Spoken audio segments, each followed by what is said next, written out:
నా పేరు కే శ్యామ్ కుమార్. నేను కర్నూలు డిస్ట్రిక్ట్ పత్తికొండ ఎమ్మెల్యేని. మరి ఈరోజు మేము తిరుపతికి దర్శనాని కోసం వచ్చాము. మరి అదే క్రమంగా ఇక్కడ గుడిమల్లం స్వామి కాడికి కూడా మీరు దర్శించుకోవాలని చెప్పి మా ఫ్రెండ్ చెప్తే మేము ఎత్తుక్కుంటూ రావడం జరిగింది.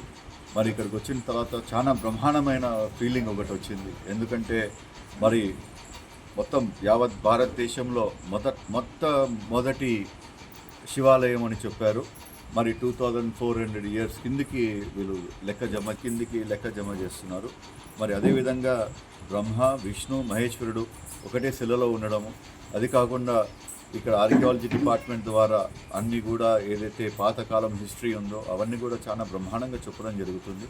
మరి రాబోయే కాలంలో ఈ ప్రదేశానికి, ఈ క్షేత్రానికి చాలామంది భక్తులు వీళ్ళందరూ కూడా రావడం చేయాలా. ఈ సౌకర్యాల కోసము 100%గా పెద్దలతో మాట్లాడి రోడ్డు సౌకర్యాలు అయితే ఏమి, ఇక్కడ ఉన్న గెస్ట్ హౌస్లు అయితే ఏమని ఇవన్నీ కట్టుకుంటూ వస్తే 100%గా ఈ క్షేత్రము బ్రహ్మాండంగా కాళహస్తి క్షేత్రం మాదిరి పోటీకి వచ్చేటట్లు ఉంది.